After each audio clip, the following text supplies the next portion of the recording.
porque falta una hora, justo una hora para que arranque nuestra nueva vida, por lo menos por los próximos 15 días. Si vivís en el AMBA, arrancan las restricciones que anunció el presidente Alberto Fernández anoche. Buenas noches, Diego. Hola, Cata, ¿cómo estás? Bien, bueno, acá con mucha información hoy. Sí, un día también álgido en noticias. Pero, ¿querés ver cómo está Palermo por estas horas? Echemos un vistazo. Vamos a ver cómo está Palermo por estas horas. Ahí estamos viendo.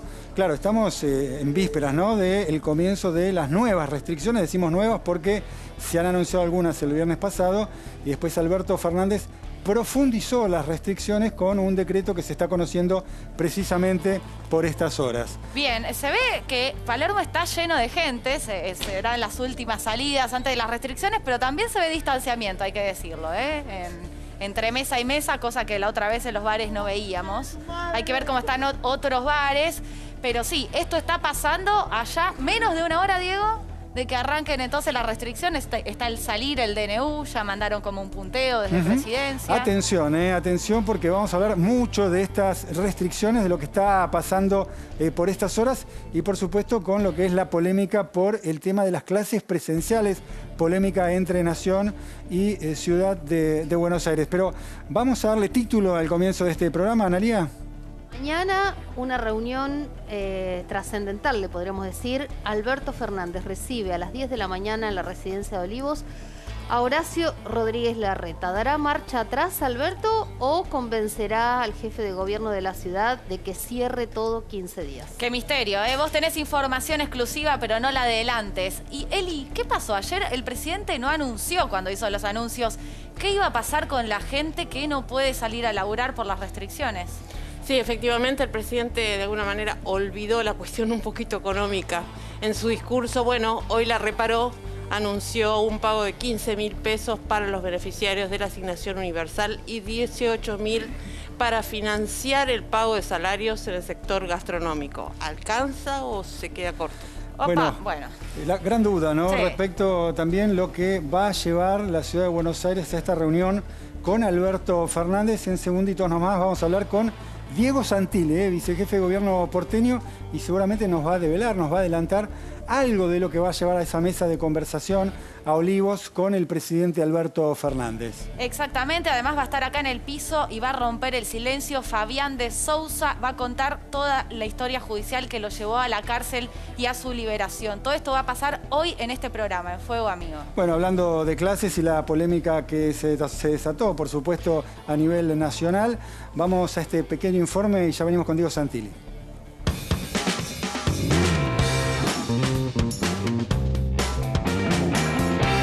Alberto Fernández anunció finalmente las nuevas restricciones para intentar contener la segunda ola. Y cuando todo indicaba que las clases presenciales no se tocaban, el presidente, ¡pum!, sorprendió a todos.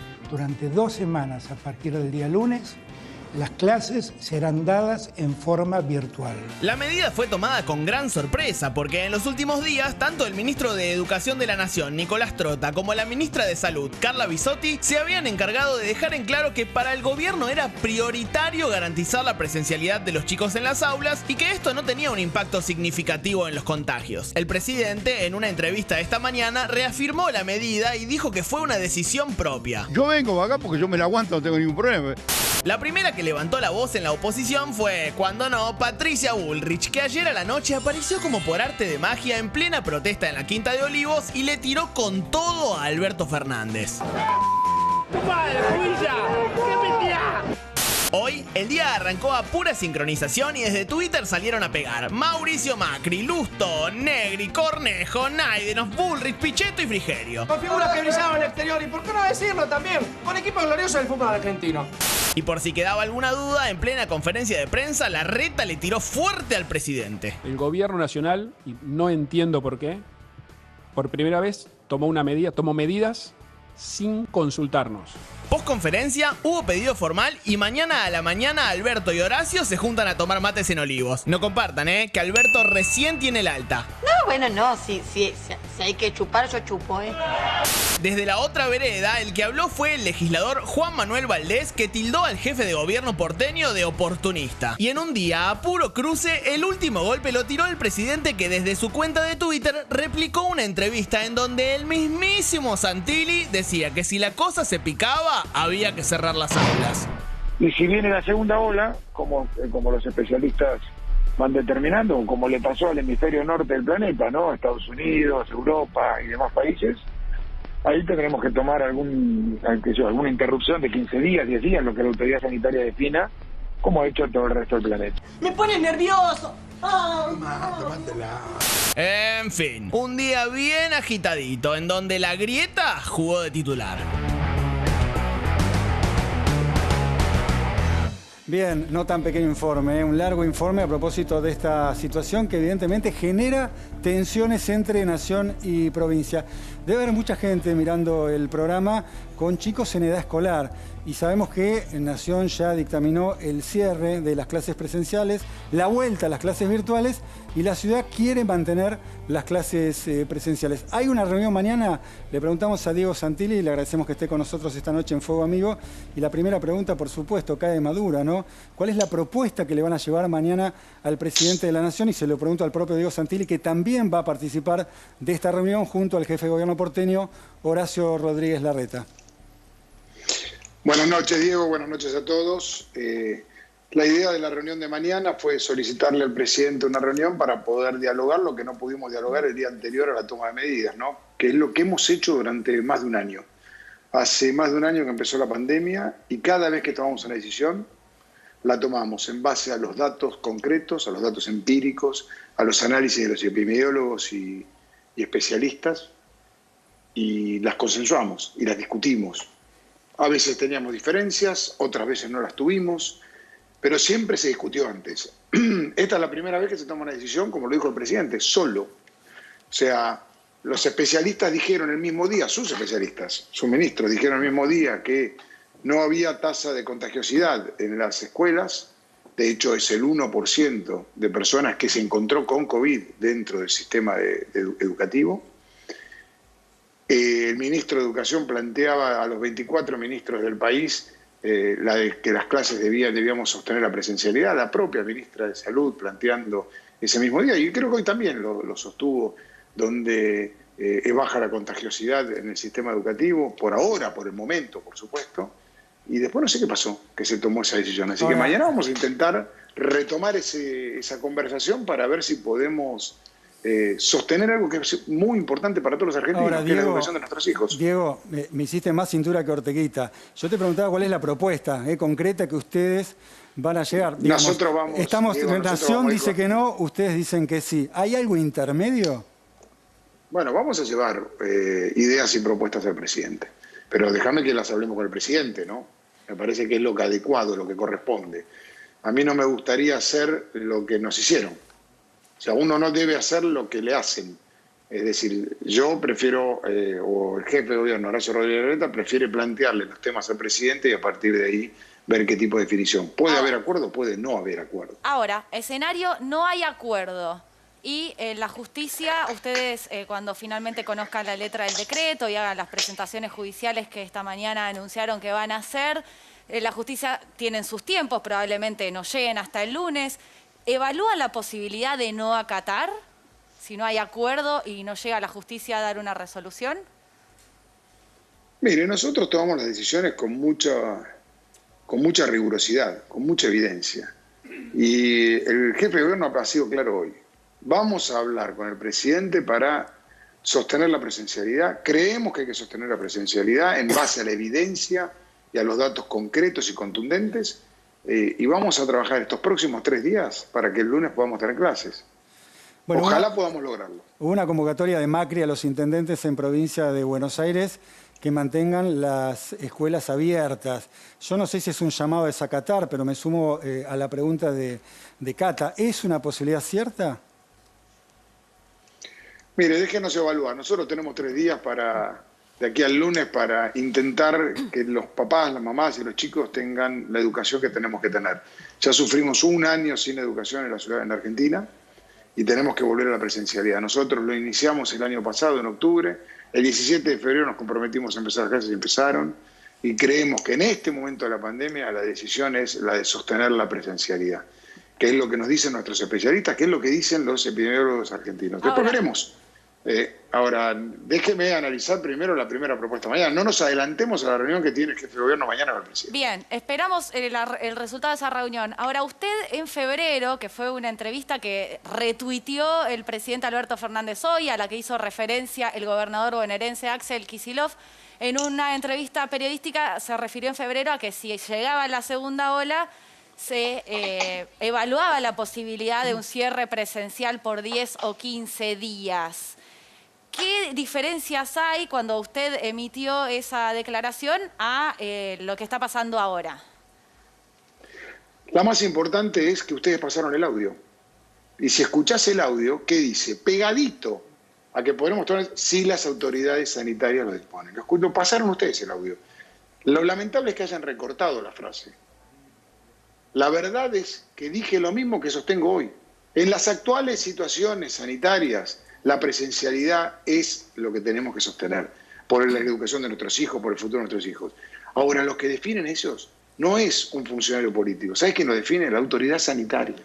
La autoridad sanitaria que tiene que determinar si están las condiciones o no están las condiciones. ¿Qué dijo ayer la ministra de Salud de la Nación? Sí, Bisotti. Que no había contagiosidad, exactamente. ¿Qué dijo el ministro de Educación de la Nación? Que en la educación no había, que había un bajo contenido de contagiosidad y que debían sostenerse la presencialidad. ¿Qué dijo el ministro de Salud de la Ciudad de Buenos Aires? Lo mismo. Por eso sostengo lo mismo. Entonces, yo creo que sacar las frases de contexto y parcializarlas, gracias a Dios, gracias a ustedes, que pasaron toda la frase y se escuchó perfectamente lo que yo dije. Ahora, para no más allá de lo que usted considera que se sacó de contexto, y nosotros recién pasamos, como usted bien dice, toda la frase, si siguen aumentando los contagios y las autoridades sanitarias indican que hay que poner un freno, ¿ustedes ahí potencialmente sí evalúan el cierre de las clases? Pero no hay que ser necios,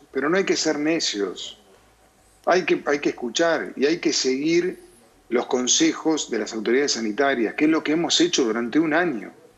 ¿O ustedes no recuerdan cuando nosotros en julio empezamos a abrir las actividades, la curva de casos crecía, después hubo un decrecimiento y tuvimos que tomar otra determinación de 15 días? Y la tomamos, pero la tomamos en base a los datos empíricos, a las evidencias, a los datos contundentes que mostraban y que los sanitaristas nos planteaban para sostener el volumen y la capacidad de trabajo en terapia intensiva, en terapia moderada, en el R, en todas las situaciones.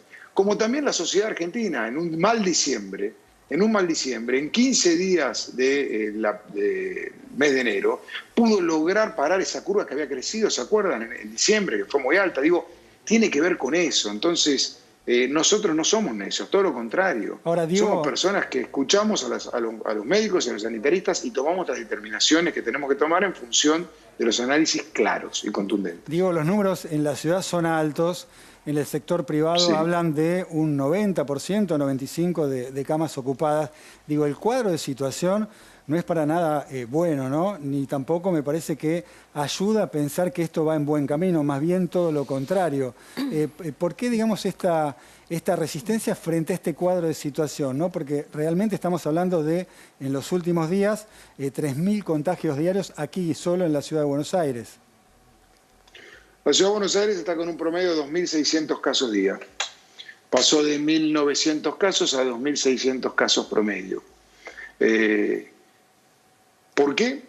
Porque los indicadores de cama de ocupación de terapia intensiva, de cama de ocupación moderada, de cama de OT o la leve, del R, de la velocidad de contagio, de los contagios, nos están marcando estos indicadores. No porque sí, porque los indicadores así lo marcan. Obviamente estamos todos preocupados y ocupados trabajando, pero una cosa es estar preocupados y ocupados y otra cosa es tomar decisiones porque las tengo que tomar. Las tengo que tomar porque tengo datos concretos, porque tengo evidencia contundente y así es como hemos hecho durante un año entero la pandemia.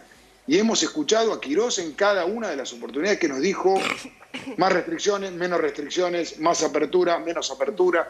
Y eso es lo que tenemos que hacer. Ahora, digo, vuelvo a la frase del presidente, tomé la decisión solo. Cuando su ministra de Salud dijo otra cosa a la mañana. Bueno, entonces yo digo, bueno, está bien, si la vamos a tomar las decisiones así, Bisotti yo no dijo creo que otra tengamos que tomar las cosa, decisiones así. y Trota también, es cierto, y digamos, hubo un llamativo cambio del discurso oficial entre lo que dijeron Bisotti y Trota y después lo que anunció el presidente. Ahora, hoy habló el gobernador Kicillof en línea con los anuncios del presidente y se refirió a la Ciudad de Buenos Aires, dijo la Ciudad de Buenos Aires es el epicentro de los casos, dio números, después también habló de cómo estaba el sistema, de que era una sola, bueno, ustedes también lo dicen, ¿no? Que el AMBA hay que considerarlo un solo lugar, pero digamos que fue bastante duro con la Ciudad de Buenos Aires. ¿Cómo lo toma usted esta crítica que hizo el gobernador? Pues, lamentablemente nos critica siempre. Pareciera que todos los problemas son de la Ciudad de Buenos Aires. Y la pandemia vino de Guam a la Argentina. Recorrió todo el mundo, recorrió todas las ciudades, con diferentes intensidades.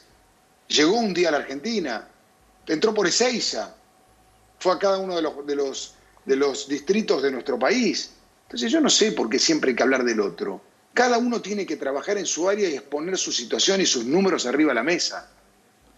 Ahora yo le pido... ¿Qué significa poner los números arriba de la mesa? La Ciudad de Buenos Aires es la provincia que testea el 25% de los casos de toda la República Argentina y tiene el 7% de la población. ¿Saben para qué? Porque tenemos una política contundente para luchar contra la pandemia, que es rastrear, testear y aislar. Si uno aísla, evita que contagie a otro. Por el otro lado, es la provincia que más vacunó, que todo lo que le dieron lo vacunó. Es decir, al día de ayer había el 95% de las vacunas colocadas. Mañana terminamos de aplicar todas las vacunas que tenemos.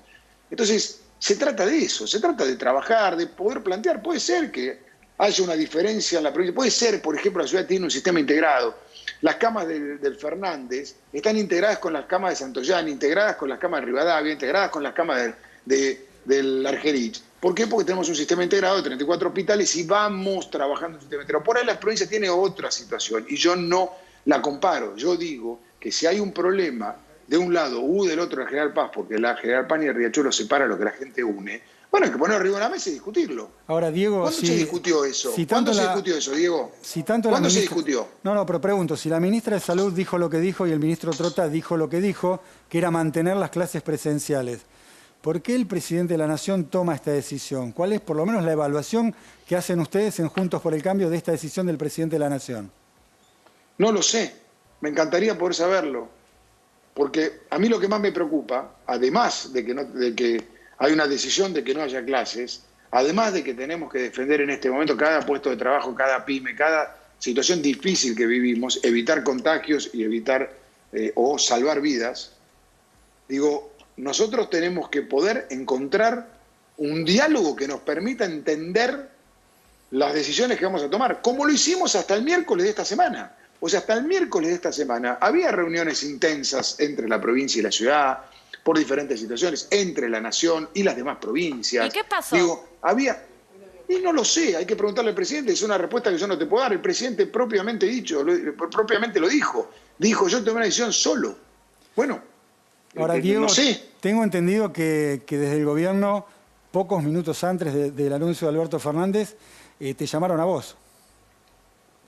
Sí, unos minutos antes me llamó Vito Velo para contarme lo que pasó, porque nosotros no entendíamos qué estaba pasando, era todo el periodismo planteando que iban a suceder tales medidas o tales otras, que se cerraba a las 6, que se cerraba a las 10, que se cerraba a las... un montón de situaciones. Y antes del mensaje presidencial que salió al aire, minutos antes, pero digo, también lo corté, yo tengo un diálogo con el secretario general de la Presidencia que valoro, que respeto, y por eso cuando terminó la conferencia de Horacio lo llamé y le pedí una entrevista de Horacio con el presidente, que es lo que va a suceder mañana, a las 10 de la mañana. Bueno, Santilli, le agradecemos este tiempo en Fuego Amigo, ojalá encuentren el diálogo porque no es momento para peleas políticos en un momento tan grave como el que estamos transitando con la pandemia del coronavirus y también con la crisis económica. Muchísimas gracias por la comunicación. Gracias a ustedes, buenas noches. Bueno, ahí estaba, Diego Santilli, con discursos cruzados, ¿no? Yo creo que también se mete la política y especulaciones también que estamos en el marco. Está la campaña de un lado, del otro. Estamos en el marco de la campaña, ¿no? Ahora, igual, Diego, te digo una cosa. Es lamentable que se meta la política en el medio de la situación que están pasando todos los argentinos y argentinas y me da mucha pena.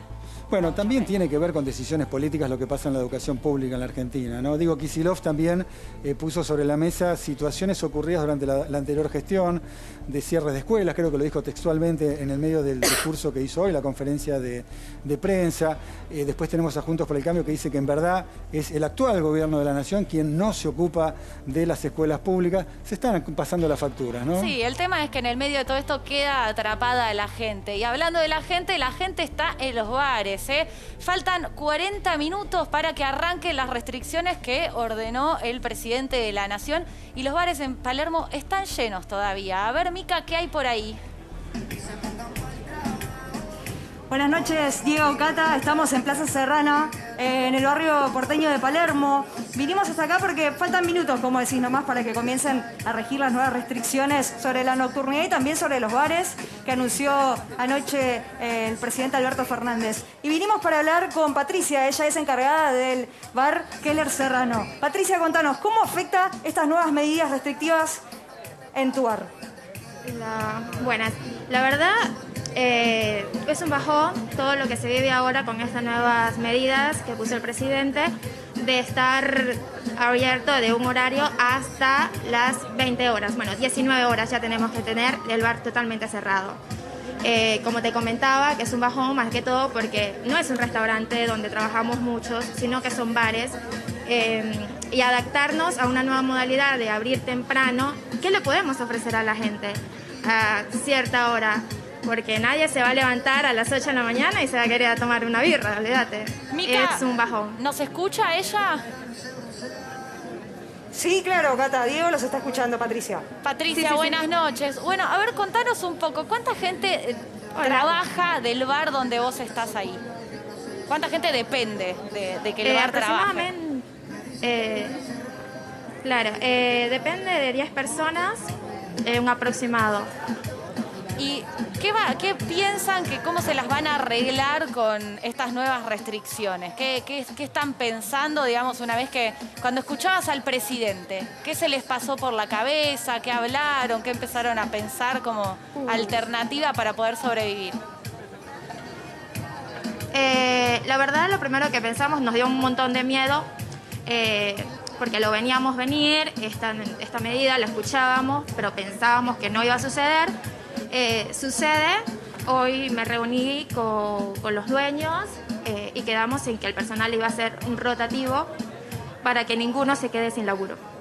Bueno, ustedes tuvieron el año pasado los ATP, ¿no? Esta ayuda del trabajo y la producción que se hacía cargo de la mitad de los salarios, ¿no? De los empleados. Creo que han conseguido los ATP, no sé si fue el caso de ustedes.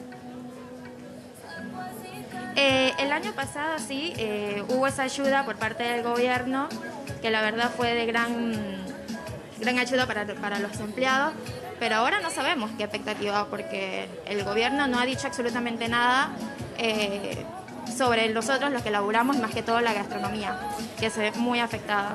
Patricia, en lo personal, ¿cómo te afecta en los ánimos, todo esto, digamos, a partir de que vos laburás de esto? Y sí, la verdad es preocupada. Primero porque no sabes cómo tomar la situación. Obviamente que con todos los ánimos, porque se lo tenés que transmitir a todos los que están acá, pero la verdad te desanimas un montón porque hay laburo en la noche y la noche es vida. Nos acostumbramos a la noche y ahora ya no existe. ¿Qué dicen los clientes? Vos que hablás con los clientes y bueno, hay un cambio de situación a propósito de estas nuevas medidas restrictivas. ¿Charlas con ellos? ¿Te dicen algo? ¿Hay clientes habituales que se pronuncian sobre este tema? Sí, la verdad hay muchos clientes que vienen constantes y nada, nos preguntan cómo nos sentimos, qué vamos a hacer. Nosotros vamos a seguir abriendo, vamos a abrir, vamos a dar la batalla, obviamente, a ver qué onda y bueno, no sé qué más decirte. Nosotros vamos a seguir hasta el final, pero si no se da, cerraremos, se funde el bar y nos la quedaremos sin laburo. Vos que trabajás ahí en Plaza Serrano, han cerrado, digamos, por la pandemia, un par de bares míticos. ¿Has visto muchos de estos compañeros que quizás veías en la calle y que se quedaron sin trabajo? Sí, anterior muchos bares cerraron porque no pudieron soportar la pandemia. Muchos ya apostaron a abrir, abrieron de nuevo y vuelve otra vez esto. Es como un bajón y no sabemos cómo se va a venir la economía luego de esto. Bien. Y obviamente que menos laburo. Patricia, te agradecemos mucho la charla con Fuego Amigo, te despedimos. Y Amica, te pedimos si puedes recorrer un poquito la plaza, porque mientras vos hablabas lo que vi es diferencias en la gente que está caminando. Algunos se están cuidando un poquito menos, otros más, pero a 35 minutos de que arranquen las restricciones anunciadas por el presidente, hay bastante gente en Palermo, ¿no? Los bares llenos. Sí, así es. Sí, tal cual, Cata. En algunos casos se respeta el distanciamiento, mucha gente sin barbijo también, lógico, bueno, al aire libre hay que remarcarlo. Hay como un poco de todo, te diría. ¿Adentro no hay nadie, Mica, los bares? De a poquito se... No, adentro solo están los empleados, adentro no hay nadie. Y a poquito, bueno, la noche, viste, se va cerrando. ¿Y cómo venimos con el tema del distanciamiento? Y en algunas mesas, digamos, entre las mesas se cumple. Pero, digamos, claro, los grupos que vienen, de amigos, de familias o lo que sea, están juntos. Eso sí, pero bueno, es el núcleo de la burbuja familiar o de amigos en ese caso. Bien. Bueno, Mica, ya vamos a volver con vos porque ya quedan 34 minutos, si la vista no me falla, para que arranquen entonces las restricciones y el cierre de la noche. Gracias por tu trabajo y enseguida volvemos, ¿no? Sí, por supuesto. Volvemos un poquito a otro tema ahora, ¿no? Que es lo que va a suceder a futuro con esta reunión que se presenta en el día de mañana. En horas. En horas nomás, ¿eh? A las 10 de la mañana allí en Olivos, Alberto Fernández con Julio Vitovelo van a recibir a Horacio Rodríguez Larreta, acompañado por Diego Santilli, ¿no? Que no nos quería revelar la propuesta que va a llevar la ciudad. Por lo que tengo entendido, están buscando algo intermedio. ¿Qué es algo intermedio? No tengo idea ¿Qué es algo intermedio? Que, por ejemplo, concurran en la primera semana, supongamos primero, segundo, tercero y cuarto grado del primario y primero y segundo del secundario. Y a la otra semana, aquellos que no estuvieron en la primera semana. O sea, repartir a lo largo de 2 semanas todo el claustro, todos los alumnos de las escuelas y de los colegios. O sea, que siga un poquitito la presencialidad, sí, pero un poquitito menos. Es la Esa cosa sería la propuesta de Larreta. Es la cosa intermedia que encontraron como salida a este tema. Ahora, yo no sé si el gobierno nacional va a aceptar esto, después además de haber dado a conocer el decreto donde dice fin de las clases presenciales, pero ¿qué dice, Ana, el gobierno? Claro, a ver, primera cosa, está en juego la autoridad de la voz presidencial, ¿no? Que esta semana, bueno, está con dificultades porque hace menos de una semana el presidente sacó un decreto consensuado. Pero primero, ¿qué dice el presidente? ¿Qué dice? Que ese decreto, que habían acordado que los bares se cerraban a las 23, porque el presidente quería a las 22, la provincia de Buenos Aires quería a las 22, Horacio Rodríguez Larreta quería a las 23, fallo salomónico, Larreta quería a las 24, fallo salomónico, quedaron que a las 23. Sí. ¿Y qué fue lo que le molestó al presidente? En la ciudad se habilitó a que la gente se quede dentro del bar hasta las 24, 1 hora más. En un primer momento parecía que no le molestaba tanto al presidente de la Nación, pero parece que después le cayó la ficha. Segunda cosa, venían diciendo desde el gobierno nacional que había que controlar, que los intendentes tenían que salir a controlar. ¿Y qué pasó en la ciudad de Buenos Aires? Lo veníamos viendo desde que se fueron flexibilizando las distintas actividades, cuando se habilitaron los bares, restaurantes, adentro, afuera y en las terrazas. No veíamos la foto de recién. La foto de recién no es la foto que veíamos hace 15 días. No, la verdad que no. Yo vivo por el barrio y estaban llenos los bares, cero control. No había distanciamiento social, no había uso de barbijo, no había protocolo. ¿Qué tiene que ver eso con las escuelas? Bueno, en realidad, claro, no tiene que ver con las escuelas, porque los chicos no van al bar, a lo sumo van a la plaza a jugar. ¿Y entonces? Lo que dice primero Alberto Fernández, que le mandaban muchas fotos a su celular de lo que estaba pasando en la ciudad, que la ciudad no controló y que como no controló, pueden estallar los casos, puede rebotar en la provincia de Buenos Aires. Axel Kicillof le dice, en los hospitales bonaerenses estamos atendiendo a vecinos porteños, Por eso los números a Larreta le cierran y a nosotros no. Ok, o sea, eso es lo que le enojó a Alberto. ¿Va a ceder mañana ante una propuesta intermedia de Larreta, sí o no? A ver, yo lo veo difícil y a un presidente nunca le conviene ceder, pero ya lo vimos dar marcha atrás con Vicentín y con algunas otras cuestiones. Hay que ver. Final abierto. Todo es posible. Bien. Yo creo que todo es posible. Hay que esperar porque además Rodríguez Larreta es el único opositor que hoy es presidenciable, pero que está dispuesto a sentarse a conversar. Ay, ya cuando se mete la política en el medio, a mí me deprime. Algo. Me llama la atención que, la hora del cierre de circulación y todo se defina por lo que me conviene a mí, lo que te conviene a vos. Tremendo. Ahora, O sea, Eli, yo quiero las 24, yo quiero las 22, partimos de diferencia y lo hacemos a las 23. Y hay otra cosa más que dice ¿no hay Alberto Fernández, que en realidad esto que vos estás diciendo de la solución intermedia es lo que está en marcha, porque todos los chicos no están yendo todo el tiempo al colegio. Claro. Bien. Hay burbujas, hay horarios, ningún curso va completo ni ningún curso completa la jornada. Ahora, el anuncio de Alberto Fernández no fue acompañado de anuncios sobre medidas económicas. Estos se conocieron al día siguiente y Eli tiene información sobre eso. Sí, un poco para responder a Patricia, ahí la chica del bar de Palermo, que decía que no saben, no tienen el ATP y no saben qué van a tener ahora. Bueno, hoy se anunció,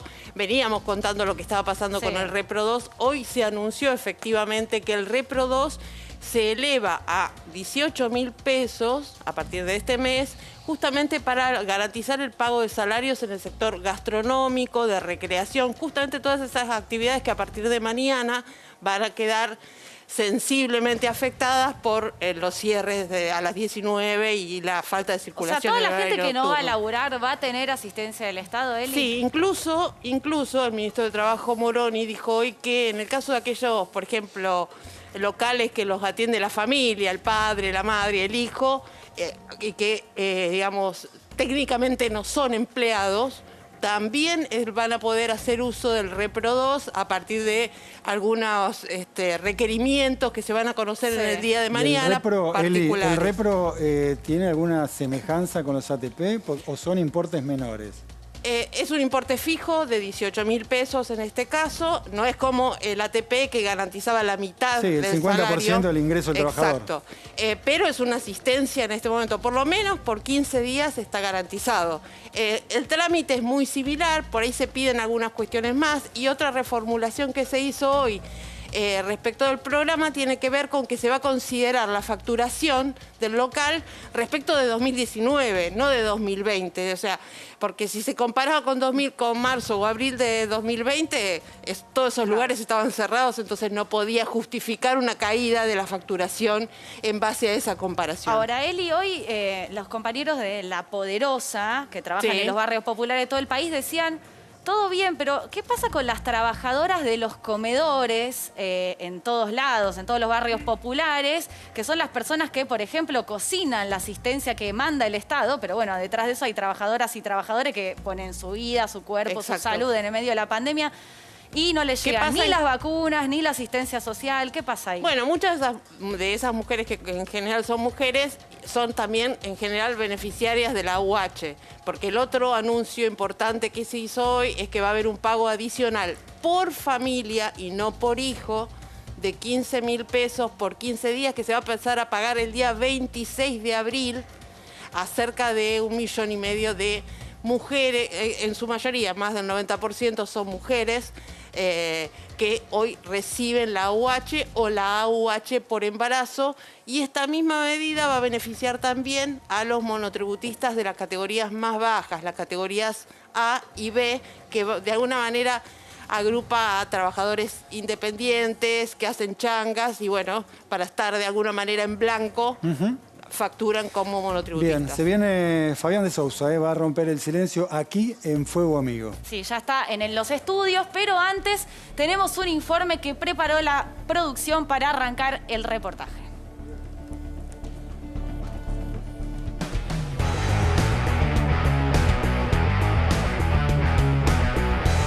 Con el sobreseguimiento de Cristina Kirchner en la causa de dólar futuro, se puso sobre la mesa nuevamente la cuestión del lawfare en Argentina. Ahora bien, ¿sabemos qué es el lawfare? Dejemos que la propia Cristina lo explique. El lawfare no es solamente la persecución desde el Poder Judicial, es además la articulación con los medios de comunicación. Y si no entendieron bien lo que era, el propio presidente se encargó de dejarlo claro en una entrevista reciente. Pero un día lo escuché a un fiscal que se llama Delgado, que lo explicó maravillosamente bien. Dijo, yo no sé muy bien qué es el lawfare. Lo que sí sé es que en la Argentina se armaron causas para perseguir gente. La referencia que hizo Alberto Fernández es a la causa impulsada por el juez Ercolini contra los dueños del grupo Indalo, Cristóbal López y Fabián de Sousa. La operación contra López y de Sousa se inició con una nota de La Nación que tiempo después se demostró que era falsa. Tu vida siempre ha sido una mentira.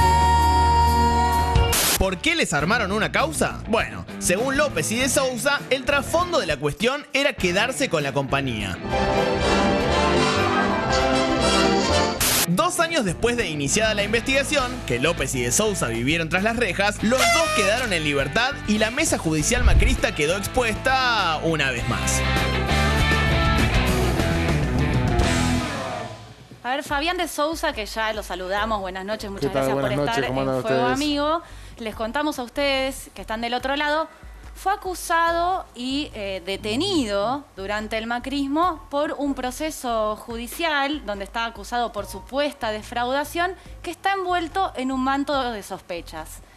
Y ahora, con el cambio de gobierno, está denunciando con información que empezó a recolectar la justicia que hubo persecución y está acusando al gobierno de delitos gravísimos. Fabián, arranquemos si querés por el principio de cómo fue que...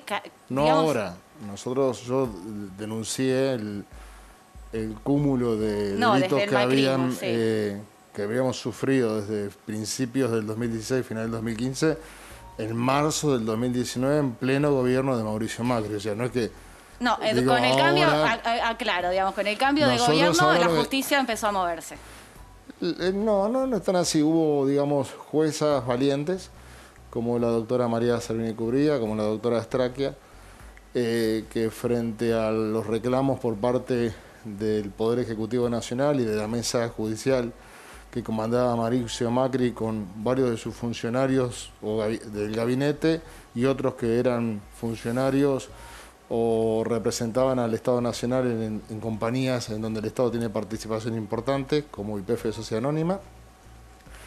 Desde esa mesa conducían una acción contra diferentes actores, a nosotros éramos unos de ellos, y hubo juezas valientes que se animaron a empezar un proceso de investigación previo al resultado electoral de agosto del 2019 y de octubre, y que ese trajín de búsqueda de información y búsqueda de la verdad de los hechos llevó adelante en primera instancia que hoy tengamos un conjunto de información que prueba que lo que nosotros decíamos en marzo de 2019 en los ámbitos judiciales con nuestras denuncias tenía un viso muy fuerte de realidad. A ver, de Sousa, perdón que lo interrumpa, pero Sí. ahora vamos a llegar a todas las pruebas, a las visitas de los jueces a Olivos, pero empecemos por el principio para quienes no conocen la historia. ¿Cómo fue que llegan ustedes a estar detenidos, a ir a la cárcel? ¿Cómo fue todo el proceso hasta que ustedes llegaron a la cárcel? Empieza el proceso el mismo día de la primera vuelta electoral. En octubre del 2015, mi socio, Cristóbal López, tiene una reunión con Mauricio Macri, en la cual Mauricio Macri lo invita a esa reunión y le pide cuál va a ser su posición frente a una estrategia en la cual había que concientizar a la sociedad de que el peronismo, el kirchnerismo y en particular Cristina Fernández de Kirchner era una persona corrupta que debía estar presa y cuál iba a ser el posicionamiento que iban a tener los medios del Grupo Indalo en esa política de Estado que iban a desarrollar. ¿Cuál fue la respuesta a esa pregunta? Negarse, digan, mira, nosotros no vamos a formar parte de algo que no tenga que ver con la realidad. Todas aquellas cosas que tengan que ver con la realidad, por supuesto, que van a ser comunicadas y van a ser trabajadas y van a ser libremente expresadas por quienes trabajan en los medios, pero no nos vamos a sumar a una estrategia de concientización social que no tenga que ver ni con los hechos, ni con el derecho. O sea, lo que querían era que pasen, perdón, Diego, perdón que te interrumpí, que pasen información en contra de la actual vicepresidenta en los medios, en C5N, Que en hagamos todos los lo medios. que hicieron el 99% de los medios en Argentina entre el 2015 y el 2019. O sea, son muy pocos los medios que en ese periodo se animaron a contar una realidad distinta a la que guionaba Greco y Marcos Peña desde la jefatura de gabinete. Estamos hablando del secretario de medios. El secretario de medios del gobierno anterior y Marcos Peña, el jefe de gabinete también de... ¿Para ese fue el hecho Mauricio Macri. bisagra, esa reunión? A partir de ahí ustedes dicen que hubo una mesa judicial del macrismo y que el propio Mauricio Macri los metió presos. Y nosotros fuimos presos en diciembre del 2017 por un fallo del doctor Ercolini, un juez que se había declarado incompetente en el año 2016 con el mismo expediente. En el 2017, previo a las fiestas, el 19 de noviembre nos detiene. Y en el año 2019, en septiembre de 2019, la doctora Capuchetti, del Juzgado Federal número 5, resuelve que todos los hechos que habían sido nominados por los cuales nos habían detenido eran inexistentes y eran absolutamente diferentes a los instrumentos y a la documentación que había en el expediente. La denuncia es que ustedes se quedaron con lo que correspondía al impuesto por combustibles, ¿correcto? La denuncia que hace el diario La Nación, el día 13 de marzo del 2016, es que dice que nosotros teníamos una deuda con la Administración Federal de Ingresos Públicos por 8.000 millones de pesos, y que esa deuda correspondía a que nosotros reteníamos impuestos que correspondían a los contribuyentes y que no lo depositábamos, y que nunca habíamos pagado el impuesto a la transferencia de combustibles. Ese es el inicio de la segunda etapa del proceso. La Nación había hecho lo mismo en el año 2013, había sido una denuncia, decía que en ese momento debíamos 1.900 millones de pesos.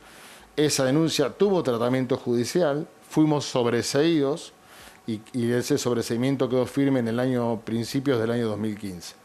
En marzo del 2016, con el mismo criterio, desarrolla el mismo tipo de nota, nos imputa un conjunto de delitos como agente de retención, como que nosotros vendíamos combustibles a consumidores finales, como que nunca habíamos pagado el impuesto a la transferencia de combustible, todas imputaciones falsas, porque todas estas cuestiones hoy se están discutiendo en un ámbito de un juicio oral, en el Tribunal Oral Federal número 3 de la capital federal, y todos los que han tenido que pasar por frente a los jueces y ratificar o ampliar o explicar las cosas que fueron diciendo tanto en los medios como en sede judicial en la fase de instrucción, o no recuerdan o se reservan el derecho a declarar, debido a que si declaran podrían estar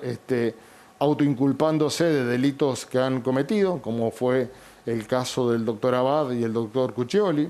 Ahora, ustedes, perdón, porque está hablando de juicio oral, pero ustedes fueron detenidos sin un avance en el proceso judicial, sin condena, sin absolución, digamos, fueron detenidos con una prisión preventiva en el marco de varias prisiones preventivas que hubo uso y abuso durante el macrismo.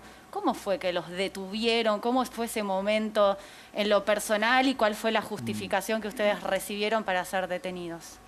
Nosotros nos detuvieron, como te dije, en diciembre del 2017, el mismo día que nos resuelven un acto de procesamiento.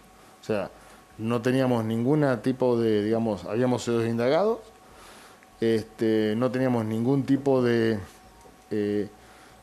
digamos, de ratificación de que hayamos cometido un delito. ¿Tenían durante algún tipo 2 años. Sí.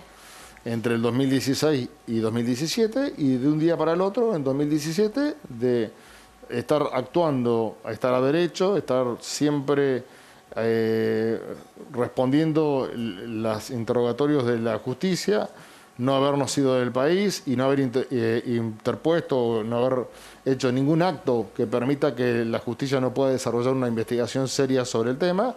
Intempestivamente, el 19 de diciembre, nos procesan Con ese mismo procesamiento nos dictan la prisión preventiva. ¿Alguien les mandó un mensaje? Sí, por supuesto. Nosotros teníamos el mensaje desde finales de junio o julio del 2017 que iba a ser un proceso en el cual en el transcurso del segundo semestre de ese año íbamos a tener que desapoderarnos de las compañías, y eso podía ser una posibilidad de que nos permita mantener la libertad, pero también había la posibilidad que el desapoderamiento de la compañía, o sea, que le transfiramos las compañías nuestras a terceros, permita que los mismos ellos resuelvan detenernos, dictarnos la prisión preventiva. Nuestra prisión preventiva fue revocada por la justicia en la Cámara Federal por el doctor Fara y Ballesteros, con el voto en disidencia, creo que el doctor Irursun, con lo cual nosotros recuperamos la libertad a mediados de marzo del 18, y en un trámite express, la Cámara de Casación, conformada por los jueces Hornos, Riggi y Figueroa, nos vuelven a detener el 27 de abril de 2018 hasta el año 2019 que volvimos a salir. ¿Cómo fue ese tiempo en la cárcel? Hornos es uno de los grandes, uno de los visitantes permanentes de la Casa Rosada durante el gobierno de Mauricio Macri, y fue uno de los quienes intempestivamente formó parte de la sala que tenía que resolver cuestiones nuestras. El tiempo de la cárcel fue un tiempo muy difícil, porque vivimos un tiempo en el cual, además de estar privados de la libertad, además de estar viendo el proceso de destrozo absoluto que se hacían sobre los activos del grupo, de ese proceso que tenía claramente un fin específico de apoderarse de esos activos por parte de terceros que no eran ni vinculados al gobierno, eran del gobierno mismo. Y un proceso que además estaba acompañado con una persecución sobre la familia, una persecución y una inteligencia permanente sobre nosotros cuando...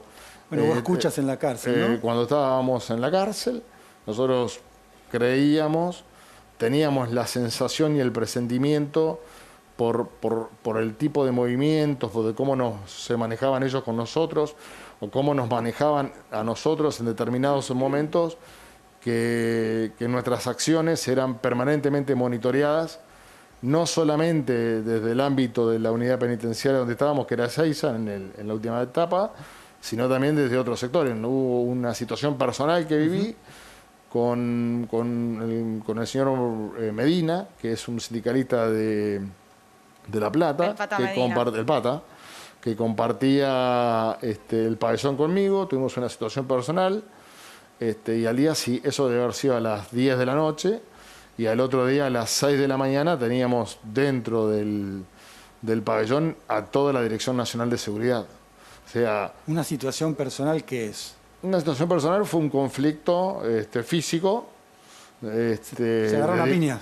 ¿Qué pasó en ese momento? No me acuerdo bien. ¿Era por algo de la televisión? Que estaba... No, me acuerdo fue cómo fue. una discusión que seguramente en algún momento vamos a tener la oportunidad cara a cara de poder aclarar. Fue el día que Bonadío, con cientos de policías y una organización de cobertura mediática espectacular, allanaba unos departamentos que pertenecen a mi socio en Uruguay y Juncal. Y por consiguiente, nosotros estábamos encerrados en las celdas cuando inician el proceso. Salimos de las celdas, yo llamo a mis abogados diciendo por favor que vayan al proceso del allanamiento, porque nosotros no confiamos en nada de lo que estaba pasando. Creíamos que era posible que en el allanamiento no es que vayan a buscar cosas, sino que vayan a plantar cosas, y en ese plantado de cosas después nos imputen algún tipo de delito. Ahí estoy viendo la foto del doctor Veraldi, me cansé de llamarlo esa noche, lo terminé ubicando a la media hora. Digo, por favor, preséntense en el allanamiento, porque necesitamos que haya alguien de nosotros para saber qué tipo de de cosas se están haciendo, de que no nos pongan nada, eran departamentos que estaban deshabitados a ese momento. Tenía miedo de que les pongan micrófonos ahí. No micrófonos, ellos no buscaban micrófonos, ellos, el departamento deshabitado no vivía nadie, Okay. que aparezca un bolso con plata, que les planten algo, introduzcan documentación, que aparezca droga. Esta gente estuvo dispuesta a hacer cualquier cosa con tal de sostenerse en el poder y de poder instalar en la Argentina un proyecto político y económico que es el que tuvo el resultado electoral del 2019 y que marginó a la gran mayoría de la República. Vos tenías una pregunta, ¿no? Sí, me quedé pensando en la pregunta inicial, porque Mauricio Macri, buenas noches, ¿cómo le va? Buenas Mauricio noches. Macri dice que él es víctima de persecución judicial, que también su familia lo reiteró en estos días respecto a la causa del correo argentino, que tiene la familia Macri una deuda con el Estado argentino. ¿Usted cree que hay lawfare cruzado? No, digamos, para que haya lawfare tiene que haber, digamos, varias condiciones, ¿no? Primero, que haya capacidad de poder influir en la justicia. La segunda, capacidad de poder concientizar en la sociedad hechos que no tienen que ver con la realidad. Y tercero, que haya jueces que determinen, no de acuerdo al hecho de los derechos, sino de acuerdo a la voluntad de determinados factores de poder. Ya puede ser el factor vinculado al Estado, al Poder Ejecutivo o otros factores de poder. Podemos decir que muchas decisiones son resueltas no solamente por el requerimiento del Poder Ejecutivo, sino... Entonces no cree que él sea víctima de nada. Y hablar de lawfare en una situación de un concurso de una compañía, que es Correo Argentino, que se inició en el año 2001, en el cual en el año 2003 le rescindieron el contrato. Le rescindieron el contrato porque desde el primer día en el cual se adjudicó el contrato, nunca pagó el canon. El canon que habían ofrecido, de acuerdo a todos quienes participaron en esa licitación, era impagable. O sea, ofrecieron un canon que sabían que no iban a pagar nunca. Y es una compañía que en el 2013 fue rescindido su contrato. Con lo cual, lo que tendría que haberse convertido ese concurso, de acuerdo a cualquier norma comercial de la República Argentina, es una liquidación. Porque esa sociedad tenía un fin específico que era explotar el correo. Disculpe que lo corte, pero se nos va el tiempo. Muy breve, Con lo porque cual nos tenemos no es lawfare, sino 20 años de verdadera presión sobre la justicia para no hacerse responsable de pagar con su patrimonio las estafas que hizo al gobierno argentino. Gracias, de Sousa. Muchísimas gracias. Gracias por estar con nosotros. Seguiremos de cerca la causa. Acá la contamos, las visitas de los jueces a Olivos, a ver si se corresponden efectivamente, y la justicia lo puede chequear, con resoluciones judiciales en contra de amigos del kirchnerismo o, por ejemplo, con de Sousa y Cristóbal López. Vamos un corte y ya venimos.